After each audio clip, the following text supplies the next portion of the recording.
Bubby's got food.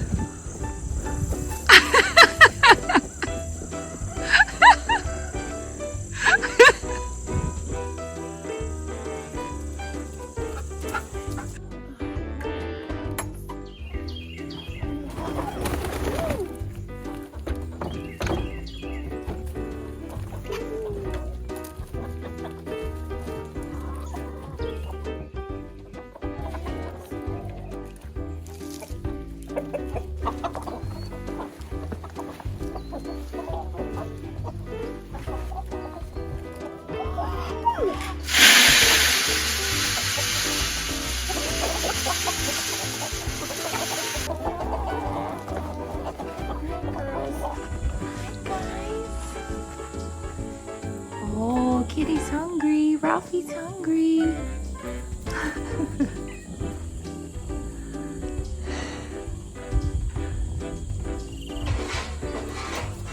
Uh-oh.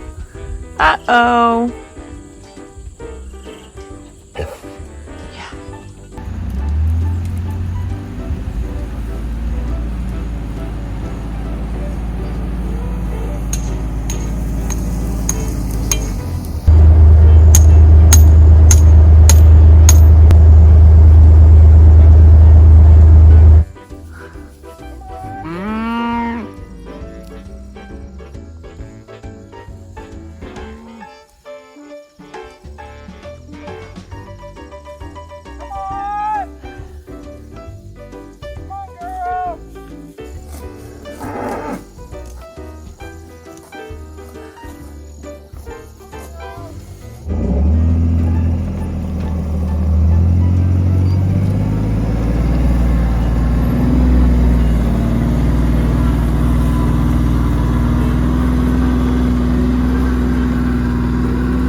Getting me with my hat off.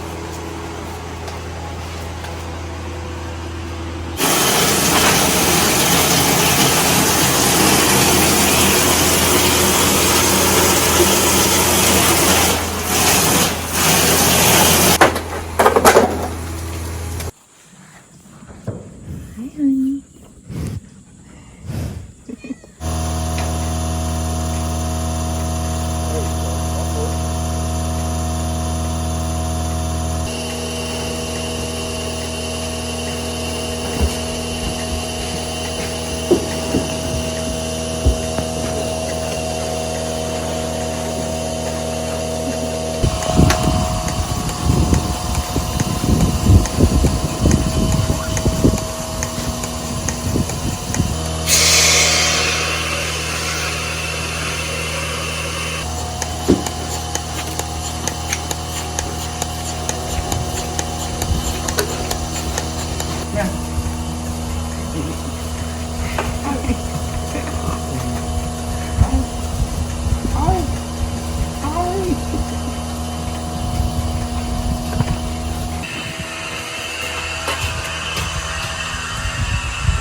Hey everyone! Today's video is again going to be a little bit different. We're in the kitchen making chili for dinner, and so we thought it would be nice, after a friend suggested it, to give you a little bit of an update on where we are with the farm, including the animals, the house, the barns, just everything about it. Let's talk about the gardens. Jacob has a market garden. How many acres is it, Dan? 2? I believe he's right around 3 acres now, and he's getting set up for next year with the rest of it, getting cover crops and stuff like that in to prepare the soil for the next growing season. And he's been selling things all summer and fall at the farmers market of the Ozarks in Springfield. And he's been doing well with that. Right now he's just learning and growing his business, and he's provided us with a lot of food from that garden. I also have a kitchen garden, and I've grown some things in there to feed us and been able to can some things from both gardens, preserve some foods.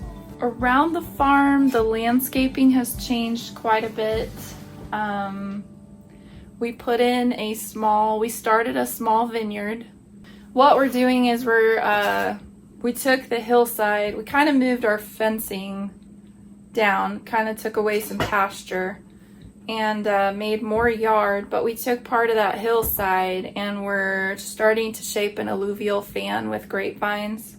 We're hoping to put maybe one more row of vines in. We're growing concords. We put in a fire pit. The fire pit, we actually hauled all the rock from the creek and built that from mainly flat rocks and whatever rocks we could find and to haul up here.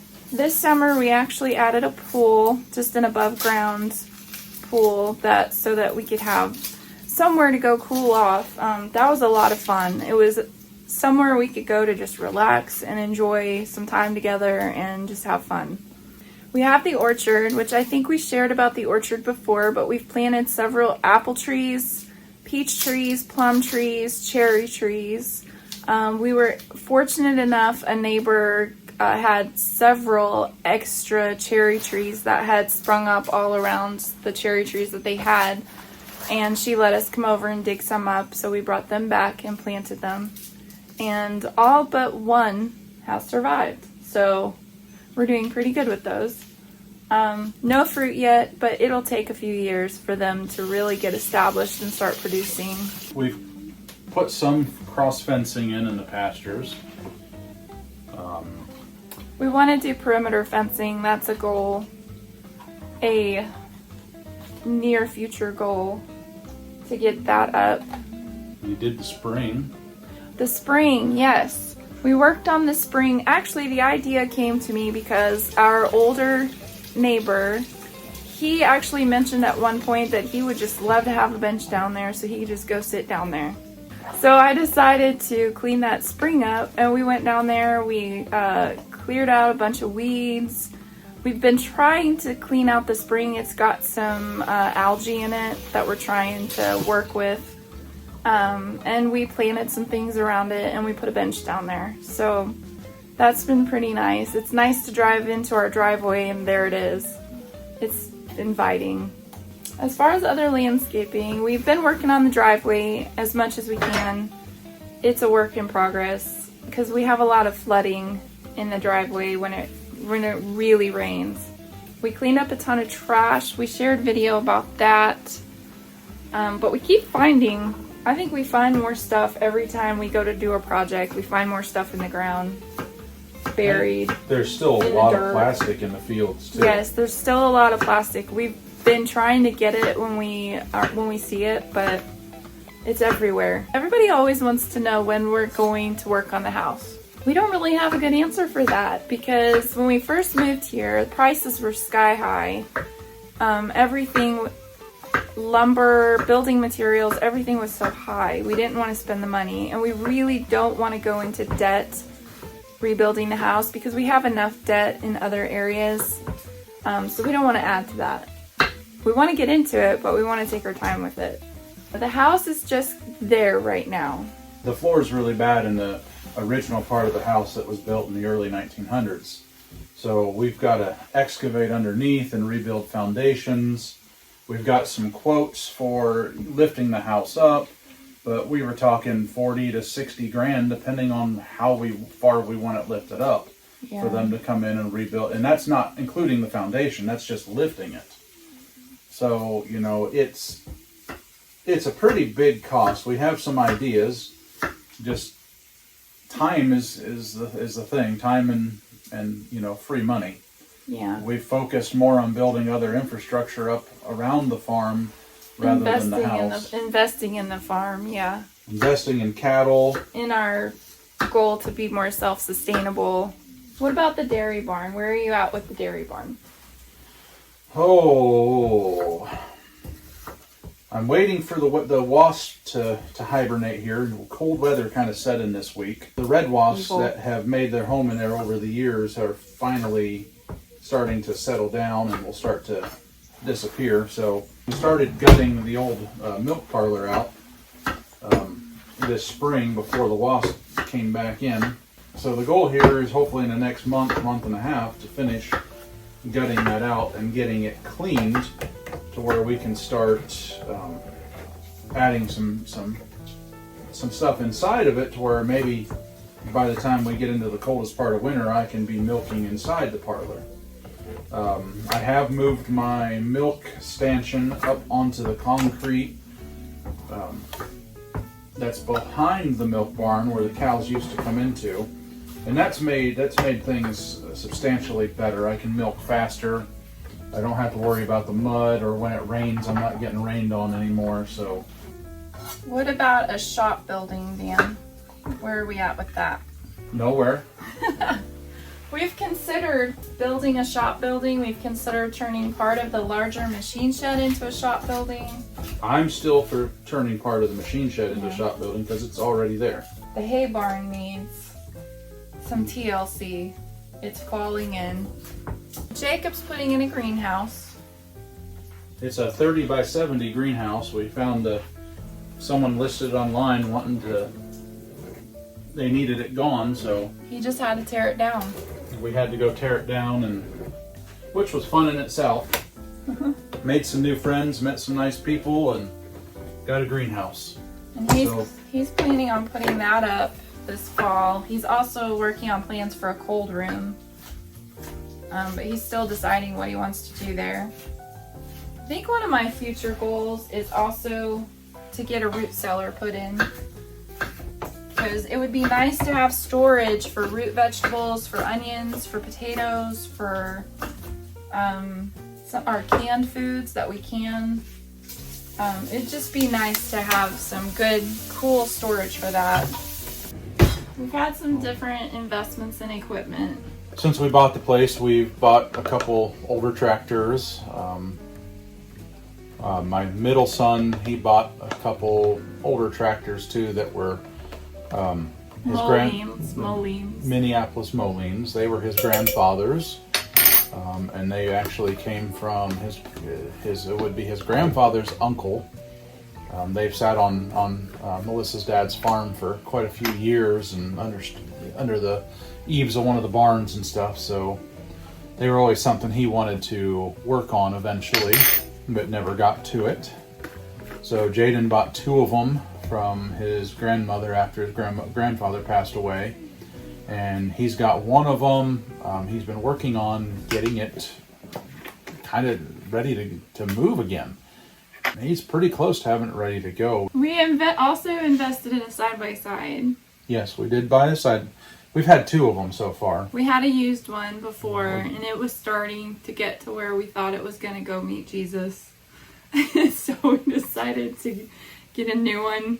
We needed it to pull the movable chicken coop and also to go around and do all the mini chores like moving cattle and pull the mineral feeders, all the fence things. Everything. So we really needed something that could do the job. We have the old Chevy pickup that we can run around too, but it's so heavy compared to the side-by-side that, you know, when the ground gets wet, we can run the side-by-side through most of the time, and it doesn't cause any type of damage to the grass, or it doesn't leave ruts. Soil. We got hay equipment. We have a rake, a mower, and a baler. Let's talk about animals. So, let's start with the chickens. Because that's kind of where we came up here with chickens. Yeah, we started with a small flock of chickens. We had, 22? I think we had about 20 some chickens in Arkansas. But they were getting quite old. We'd had them for 5-6 years by the time we moved up here. We started off with just adding a few extra chickens to our coop out here out of the house. It was the top of the old spring house. So we got the cows, and then we decided to build a movable coop to move another set of chickens around it. The beef cows. The beef cows. to fertilize the fields. So we built a movable coop on an old hay wagon. That was her grandfather's. A neighbor had an old house that was built in the early 1800s out of oak, and we tore that down, what was left of it, tore it down, and we built most of the mobile coop, other than the siding, out of that. But we moved that around the cows. We had, 120 chickens in there at one time, which it worked really, really well. We weren't crazy. We tried. We did. And, we moved them for almost... We were successful. And we just decided at this point in time, we need more chickens to fertilize the way we need it to fertilize. So we were just wasting a lot of time moving those chickens around. So and money feeding them. And feeding them. So we decided to go ahead and stop the mobile coop. So we parked it and we started moving chickens out into the other coop, introducing the other flock. The flocks by the house became kind of more of our pet chickens. We still got lots of eggs from them, but so we decided to put them all together and kind of make life a little easier on ourselves. Yep. It's been nice. As we were starting to work our way out of the mobile coop, we had a sudden storm come through that... Sudden windstorm. It wasn't predicted. No warning. There was no prediction on it. No, it was supposed to be sunny that afternoon. We were eating lunch and just kind of relaxing, and all of a sudden it got kind of dark outside, and we noticed we could see the trees just blowing everywhere. We decided to go outside and check things. There was some stuff we had left out because it wasn't supposed to rain, and the wind had just picked up so bad that it was literally blowing us over as we were trying to walk up to the barn. I had to close up the milk barn and stuff and lock some gates because it was opening gates that I didn't have chained. So I looked out in the field where the mobile coop was, and it was upside down. Yeah, that wind picked up the whole thing and flipped the coop over top on itself, which it wasn't very hard to get it back up, and we used a neighbor's tractor that was bigger than ours, and I could just get underneath it with a set of forks and lift it up and put the back on the trailer. But it did a little damage to it, so there's a little bit of fixing I got to do before we use it again. But I started looking at the radar and the past radar on my phone, and it was showing that we had roughly around 95 mile-an-hour straight line winds come in, which is more than anything we've ever seen since we've moved here. And even when we lived in the area before... We've only had one other really strong, and it was just one of those prairie-like spring days where the roof got ripped off of our barn annex, and it landed between our house here and the barn. Oh, I forgot about that. That was a fun day. But that was just a regular spring prairie wind day. That wasn't a windstorm. I just caught it right. It was that thing. I was at the milk barn because I was milking, and I was about to start milking cows, and I heard this large crash and tearing of metal.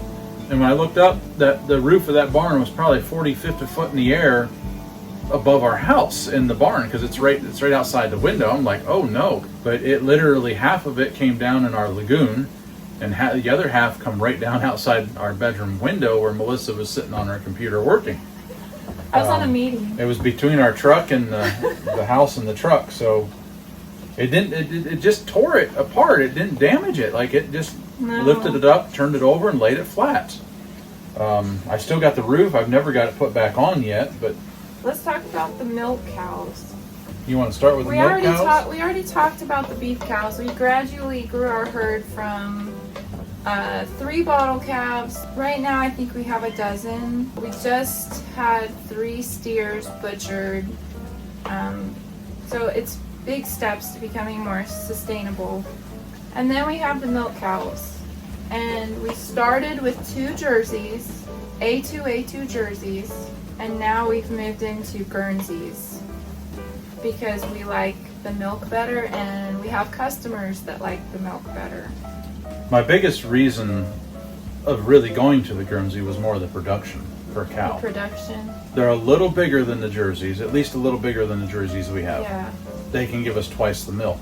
Yeah, which means more butter too. And the one that we bought had a higher butter fat content too, compared to the jerseys. Our jerseys are fantastic cows, Yeah. But they were very well suited for cheese making, not butter making. Right now you're only milking 2 of them, right? 3. Oh, you're milking all 3. Okay. Brandy's still That's right. Brandy's still in milk, and Nickelback, you know, she gave birth in July, I believe, so she is still in milk. And then Darla just gave birth to a little bull calf I named Roy. We also have 2 dogs now. We have Chuck. How old is he now? 2 years. 2 years. And then we have Bella. Bella's our little blue healer. I'm just gonna show you what's above us right now. Up there. Molly, what you doing? Hi, Molly. Come on, Molly. Come on. Kitty, kitty, kitty. Come on. Oh, yeah. Good girl. You gonna come get in the video? There you are. Oh, the honeybees. The honeybees. We have what we call the honeybee tree. We've buried our old cat Harold under it. When we moved in, there was a walnut tree that was kind of, it's yard now, but it wasn't yard prior to us moving. It was just outside the old house, across the fence, but there was a hole in it, and I don't know how long they've been there, but there was a really nice nest of honeybees. They've been there ever since we've bought the place.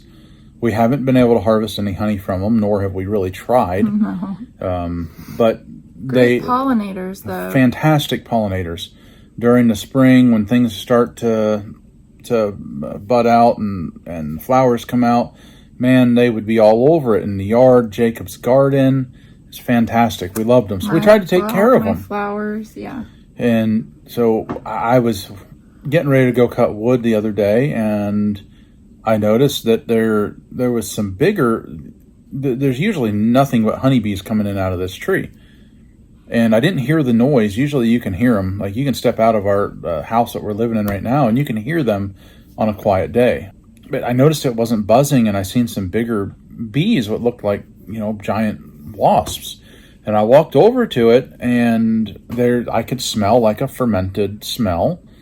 Like fermented fruit. There was they're European hornets is what they're called.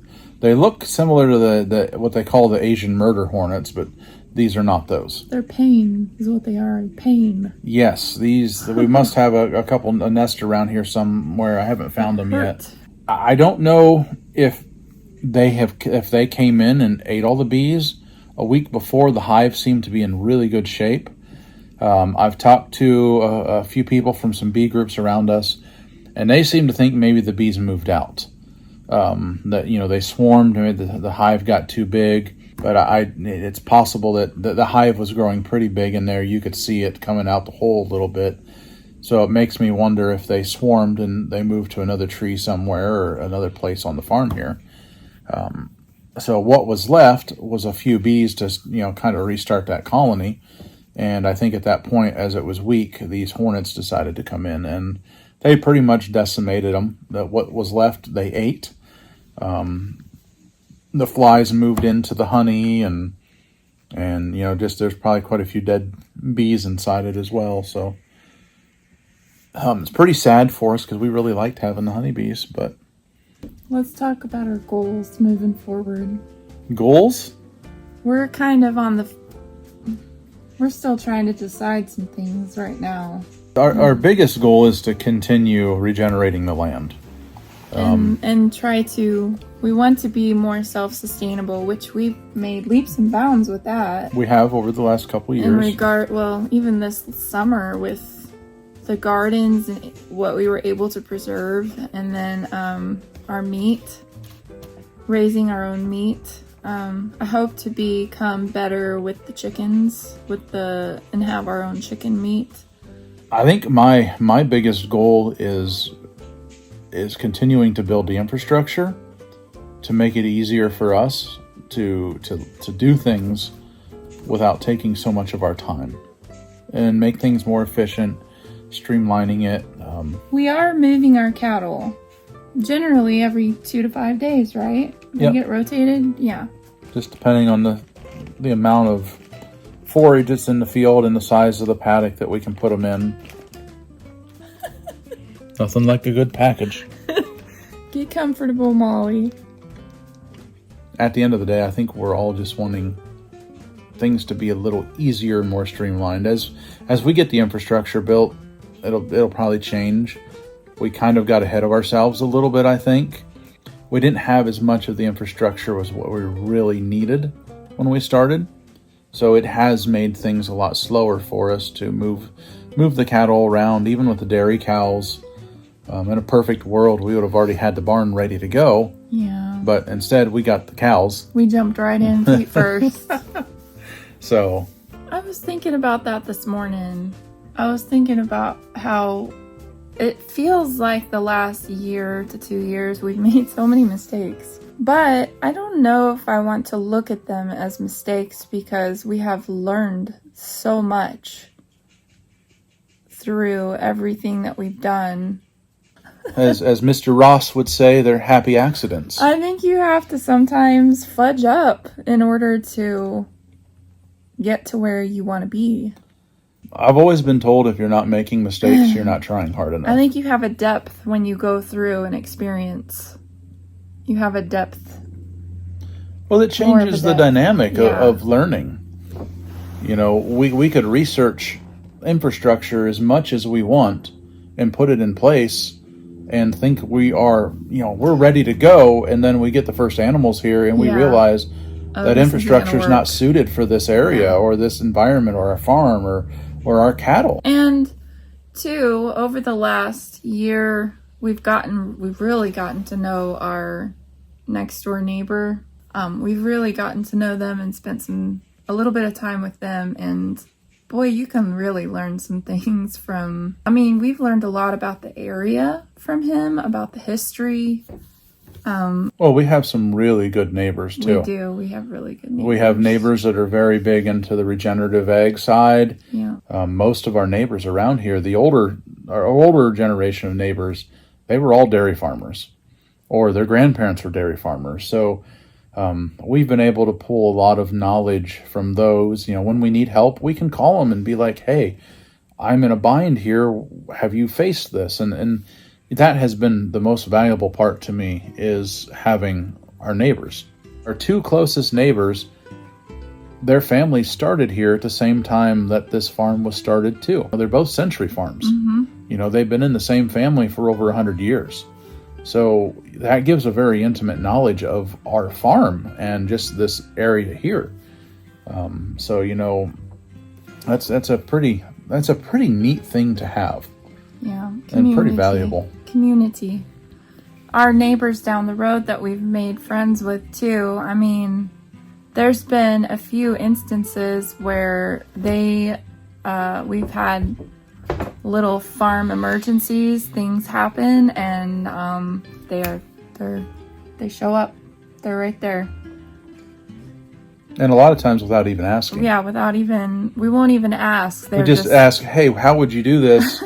And then they're there. "Oh, hey, we're here to help you." And it's been a really good experience for us. And we've tried to do the same for them when they've needed. And others too. There's quite a few others around close to us that we've tried to help in ways we can too. What are our goals with the house? With the house? Yeah.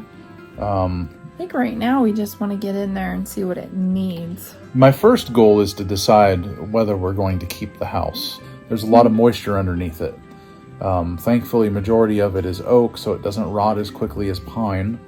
But we've got to get the moisture out of it. If we're going to do anything with it, we got to get the moisture out, rebuild the foundation, get the floors rebuilt, and then start from there. Yeah, there's a lot of rebuilding on the place, from the milk barn to the chicken coop to the hay barn to the house.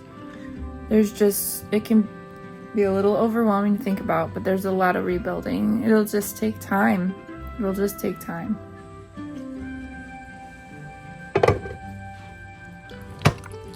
It's gonna be delicious.